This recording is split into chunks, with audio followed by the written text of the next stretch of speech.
if I'm not leading you well, how can I really expect you to succeed in your role? Hi, everyone. Welcome to Hart Inspired, the show dedicated to highlighting individuals in their pursuit of authentic leadership. We peel back the layers to uncover the roadblocks we all face, explore the actions we can take, and how to persevere towards the best version of ourselves. It is my hope that you'll be inspired by their story and gain some insights to help you in your own journey. We live in a time when 5 generations work side by side, each with different experiences and ways of communicating. Whether it's within corporate America, sports, or the arts, all age groups are looking for authentic, inspiring leaders. We need leaders to model compassion, empathy, and patience in the workplace. In this series, I sat down with amazing leaders who shared their insight on what has worked for them and what is needed today. Join us to discover how necessary, effective communication and leadership skills help all generations succeed.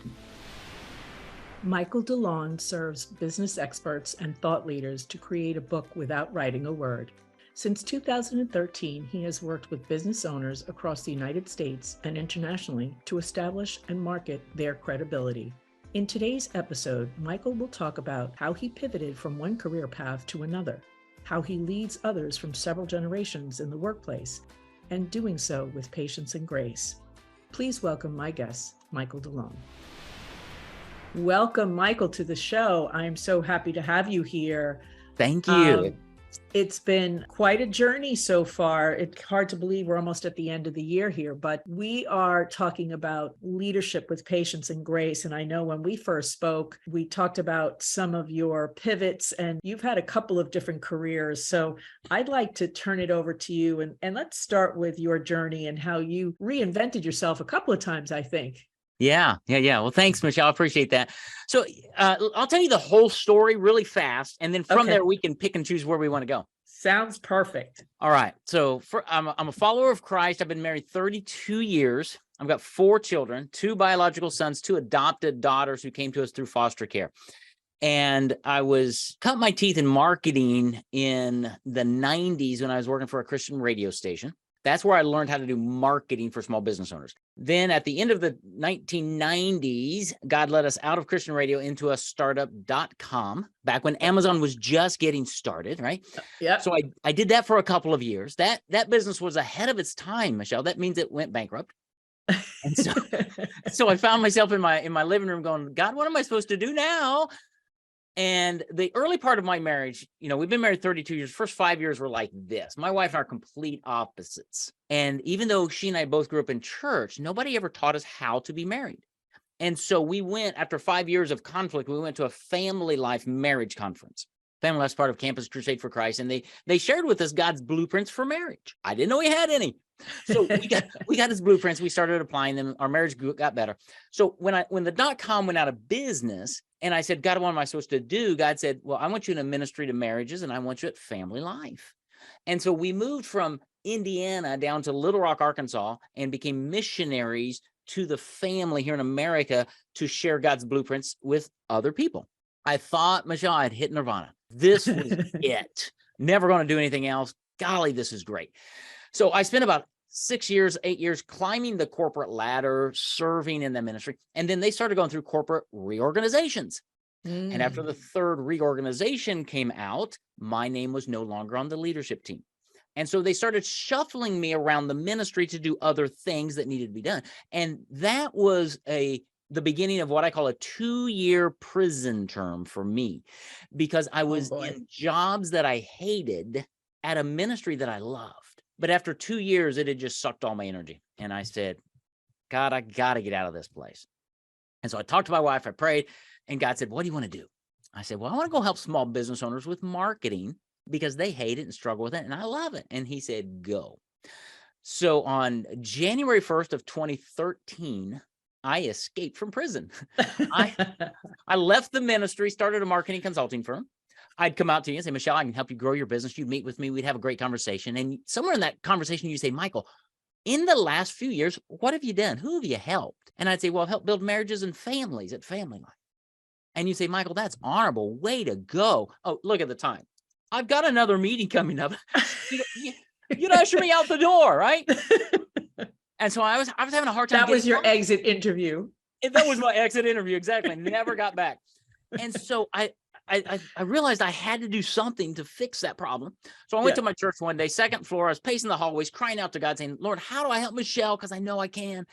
And that's when he gave me the idea to take all of my marketing strategies and put them in a book. So I published my first book in 2013 on marketing. Then I would call you and set a meeting. I'd mail a copy of my book to you. I'd walk into your office a week later for our meeting, and there it was. My book was on your desk, dog-eared, highlighted, and underlined. You'd read my book. In that meeting, you say, now, Michael, in your book, you said, how do you help me do that?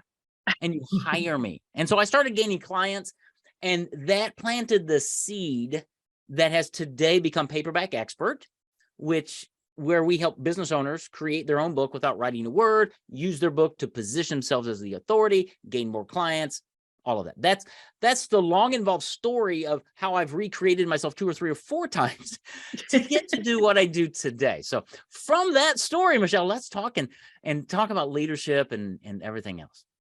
Now you're doing your own thing with your book, which is phenomenal. I'm glad you escaped jail, because we wouldn't be sitting here together. You'd be doing something else, right? Yeah, exactly. But the business that you have today, you've obviously been a leader in different capacities.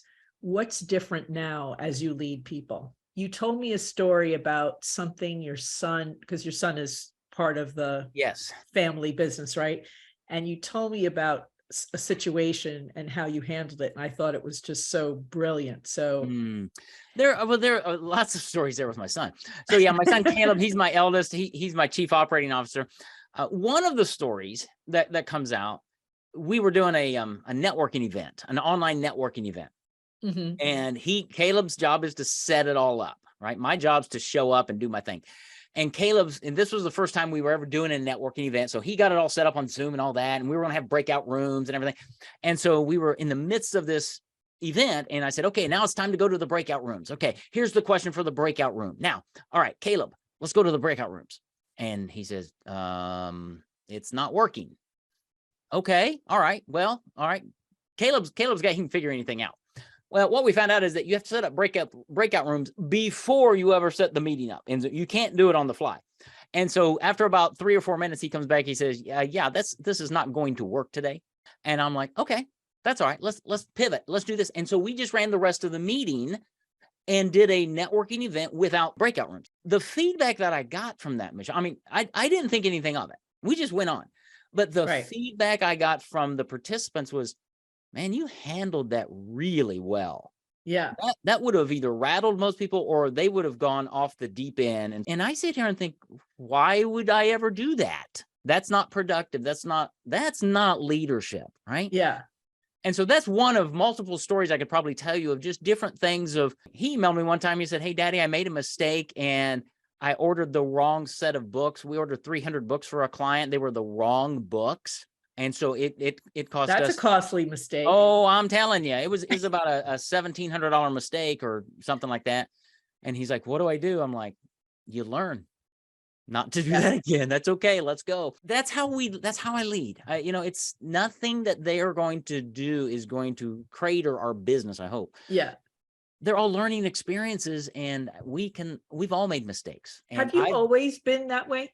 For a long, long time, I have. And I think because, I've been given exorbitant grace by God, right? So I want to give that to others, but I've also had leaders around me who have given me grace. I've had some who've held my feet to the fire, and I've never liked that.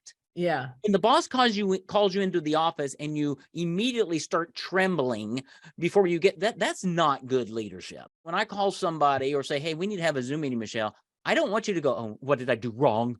It's natural instinct sometimes, though. It is, unless you build the culture around it. Now, how do you build a culture to mitigate that? Yeah. I think, well, for me and my culture is I do a lot of Loom videos, which are really short, right? And I send things like that out to my teammates. When I hear a client say, "Hey, thanks for that writer. Ty was my writer. He was phenomenal. That's great." I hang up and I go right to Loom and I send Ty an email or a Loom and say, Ty, here's what I just heard. Michelle just said you were phenomenal. Thank you so much for all you do. Appreciate you. I did Loom videos around Thanksgiving to a lot of my teammates and just That's said, hey, awesome. really, just want to say thanks for the contribution you make and who you are as a person. Thanks for being part of our team. Enjoy the time with your family. Boom. 15 seconds, right? And I probably did 20 of them. But that builds a culture so that when they get an email from me, they're not cowering in the corner. Exactly. That's not helpful. And so that's very interesting because I was just writing about this yesterday about positive reinforcement in teams. For leaders now, it's almost the end of the year or beginning of the new year, and it's review time for a lot of companies. And if they are starting to sit down with their employees, and if those employees don't know where they stand, that's a problem. That's a big problem. They should have an idea of how they've been performing throughout the year. Yes. Start with positive reinforcement, and feedback is feedback. You need it in order to grow. But boy, oh boy. Well, we do. And I'm, I came out of that big ministry. It had 350 people in it. So it was a corporate organization. Yeah. And we did annual reviews and they were terrible. And then later in my tenure there, they started going to an annual review, but had quarterly checkups. Yeah. And then the quarterly checkups actually had like monthly drive-bys. And I thought, okay, this is a whole lot better because now we're talking and saying, how are we doing? And one of the coolest things that I ever did in that organization is when it came review time, like quarterly review time, I'd pull you into my office, right? And the first question I would have is something like, okay, Michelle, how would you rate me in the last quarter as your boss? And I would flip it around. I would take all the air out of the room and we'd have a discussion because if I'm not leading you well, how can I really expect you to succeed in your in your role? Right. And respond well. It shouldn't be a surprise to either side. It shouldn't be. Yeah. Yeah. And that's really why, I mean, too many times we did those reviews, right? And it was on computer and we said, okay, submit. All right, see you later. And so you've got to keep them out in front of you and say, okay, here's where we're going. Here's what we're working on. How are we doing? How can I help? And I told my team, because I led a team at that ministry. And I said, my job is to protect you from others and to break down any barriers that are keeping you from achieving your goals. That's my job. Perfect. How can I help you do that? Exactly. They loved me. You were popular, huh? I was. And I had their loyalty. Yeah. Which is so important. It is. People don't do that, unfortunately. No, they don't. They don't. There's a statistic that says there are 5 generations in the workplace today. So when you think about that, the message and the way you give feedback, is it the same? The message might be the same. The way you give it isn't. Yeah. Right? Hopefully the underlying way you go about it is the same, with integrity, with listening, with how can I help you? But sometimes you're going to have to, with a younger guy, I'm probably going to be on an app or a thing. And with the older person, it's going to be pieces of paper and drawings or a whiteboard. That's okay. It's getting the message across. And it's like, we're a team, and really helping those different generations build that bridge and helping the younger generation understand there's wisdom here. Yeah. I've been hearing a lot more of reverse mentorship because the younger have so much to value that we can't discredit that. Right. And the older have the years of experience that we've kind of, we have the wounds and the scars and things like that. When it comes to your business, Michael, in marketing, how have you seen that evolve as far as the message in working in leadership with these different generations as well? How much has marketing evolved? That's a great question, because at one level it hasn't, and at the other level dramatically. Okay. Because explain. The tactics that we have available to us now and the channels that are available to us now have proliferated, right? It's kind of like cable TV, right? Yeah. When we were kids, there were 3 channels. Then there was TNN came out, right? Wasn't it TBS network? TBS, right. Wow, now there's 4. Well, I think there are like 4,000 now. And some are duplicates of nonsense. Well, they really are. They really are. somebody was flipping through, and I've got to go on this tangent real quick. There's a channel. It's the game show channel. You can watch game shows all day, every day. I'm like, oh no. So on marketing, you have all these channels. And that is really what's changed are the tactics but what hasn't changed is the fact what really, really matters in marketing is what you say. It's your message. It's your offer. It's the integrity, the credibility that you put forth as a company, as a person, whatever it is. That is what's going to resonate with your audience and capture their heart and build trust.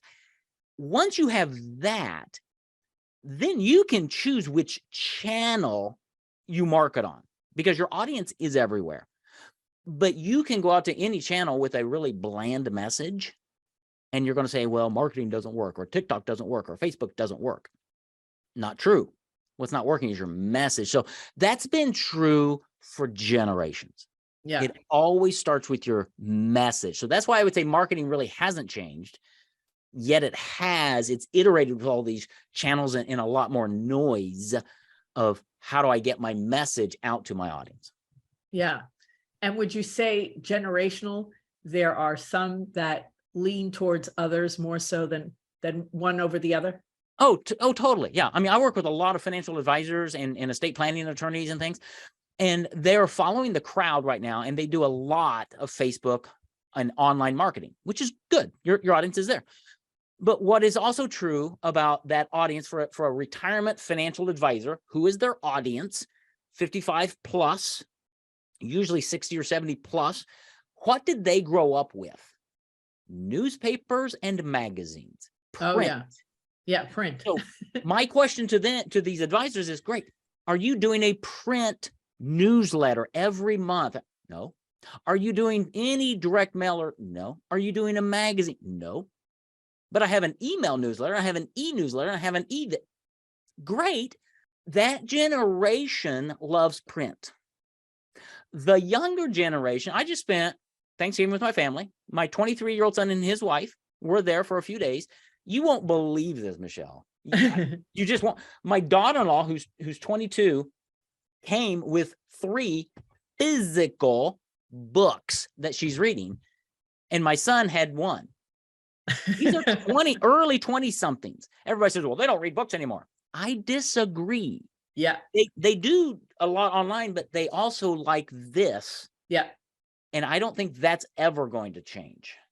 I tend to agree with you. I have children who are in those 20s and 30s, and they both have books on their bookshelves. Yes. And they're more constant. Now, will they pick up their mobile device and read articles and posts and things like that? Absolutely. Totally. It's definitely a favorite. It is. And I don't have the research behind it, but I believe there is something in the brain that connects differently through a physical book than an ebook. That's just my gut instinct. Yeah. Because I've got physical books and the exact same book on like an e-reader. Yeah. I process them differently. I don't know why, but I just do. And I'm very tactile. I like to mark in and Post-its and stickies and all the earmarks. time. Yeah. Yeah, exactly. Same here. Yeah. Speaking of that, with books, what about audio? Mm-hmm. What do you think the marketing and the audio is like? Yeah, I think audiobook and podcasting go kind of hand in hand, honestly. And I'm a big proponent. If you're an author and you're going to do an audiobook, please be the author of that audiobook. Be yourself. I've listened to way too many, and they hire some talent, and it's like there's a disconnect there, right? Right. So I always want the author to be the spokesperson, because I want to get to know you. I want to hear you. Yeah. And I believe, I listen to a lot of podcasts, and I do a few audiobooks, and I think it's a great way to process information, because when you read, I typically am a fairly slow reader, because I'm trying to really get the content. I want to understand it, and I want to underline. Me too. But when I'm listening to something, a podcast or an audiobook, I'm doing other things. I'm driving, I'm mowing the yard, I'm whatever. but I hear something, it's like, oh, I want to go back and hear that again. That's the beauty of it, right? So Yeah. I think audio is a great one, whether that's an audio book, whether it's a podcast, or whether it's a video series. Yeah. They're all audio based. And the power of sound and how sound stays in our mind longer than just the written word. There's a connection there. So I'm a big proponent of audio as well as print. Tell us 3 things that are your go-to as far as advice for a leader to lead others. What have been 3 successes that you've done? Okay. Wow. Listen well. Stephen Covey, 7 Habits, right? Seek first to understand, then to be understood. So if we can do that, that's probably number 1. Brilliant. Yep. I agree. Number 2, cast a vision. Leaders, people look to us for vision. And we need to have a vision of where we are going, why we are going there, and what your role is in getting us there. So listening, vision, and then affirmation. Attaboys. You will work longer and harder, and remember it when I swing by your desk or your cubicle or send you a loom and say, Michelle, great job with that project. You showed up so well. I really appreciate your contribution. Thank you. Awesome. That will do more for people than any money I'd ever give you. Now I'm going to throw a monkey wrench into that. Uh-oh. What's the tactic you take when someone is not on board with the vision? What can a leader do to kind of steer that around? Yeah. Good conversations. They're hard. Yeah. Making sure that both sides understand that, how do I say this without sounding crass? It's okay, Michelle. Here's where we're going as a company. It feels to me, based on what you're saying, that you're not on board yet. Yep. I want to talk about that. And let's just agree right now that if you don't get on board, we'll help you find a place where you can get on board, and we'll do it in a way that is honoring, because this may not be the best fit for you or for us, and that's okay. Right. Let's move forward. I never want anybody to feel that it's a black and white, after this meeting, I'm going to get fired and there are the guards to usher you out. Yep. I've been there. That is not fun. Yeah. I want you to be in the best place for you. This might be it, and it might not, and I'm okay. Either way, and I'll help you transition to a new position in the company, outside the company, doesn't matter to me. But this is where we are going. Let's talk about your concerns, your feedback, and then go back to listening, because it might be Michelle has something to say that I could learn from. Yeah. That's brilliant, because so often when people aren't working out in the company, and it's free. It's free. It takes some time, and that's why we don't like to do it. But it is free. Yeah, exactly. Yeah. So, Michael, what has been the biggest takeaway you have been given from someone in whether it's been in your personal or your business, that person's message or gift that stays with you? It's be yourself. It came to me. It's the same advice I give to everybody else. And here's the background. I didn't do video very much early in my business career because I don't have a great studio to have perfect lighting. And I wasn't showing up like I thought my audience wanted me to show up, right? And so I didn't do video.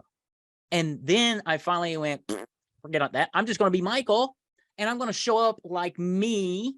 I'm going to be myself. And if you like me, you're going to resonate with me, and let's have a great conversation. Right. If this offends you, then go away, because we won't do well together. When I got to like a fly. Yeah, exactly. Yeah. So when I got to that point, when somebody told me that and I finally got it and I chose to step out and do it, which was kind of scary for me, everything changed. Yeah. Because now I can just show up and be me. And when one of your listeners hears this and they schedule a call with me and we have a call, guess what? They're going to get me. And And I think that builds a lot of integrity and a lot of trust. And so being yourself wherever you are, however you show up. Right. That's right. This is the pack. This is what you get. That's right. It's better to be you and me be me than us trying to pretend to be somebody else. Absolutely. Absolutely. And it's so refreshing. Right. And a relief. You don't have to be uncomfortable trying to be somebody else. Take the mask off. Absolutely. That'd be a great title of a book. Take the mask off. Maybe that'll be mine. Well, Michael, this has been an absolute delight. I just enjoyed our conversation so much. You have lots of little nuggets of wisdom. I wish you and your family well. Thank you. I love the marketing. First of all, let's start with thank goodness you're out of jail. Absolutely. Thank goodness your family is doing well. You have a successful marriage after the rocky road at the beginning you mentioned. Yes. And you're doing great things now. So I'm looking forward to seeing what's next for you. I really appreciate you being a guest on the show. So thanks again. Michelle, you are so welcome. It's been an honor. Always fun to talk with you. So let's make sure our paths continue to cross and keep our masks off. Yeah, that's right. Keep the mask off. Okay, be well. Thank you for listening. We'll be back soon with a brand new episode of the Hart Inspired podcast. Until then, I'm your host, Michelle Delgado. And don't forget to lean in, be heard, be inspired. This podcast was created by Hart Metrics Consulting, editing and co-produced by David Castle Productions, and co-distributed by Business Travel 360. For more information about Hart Metrics Consulting, visit us at hartmetrics.com.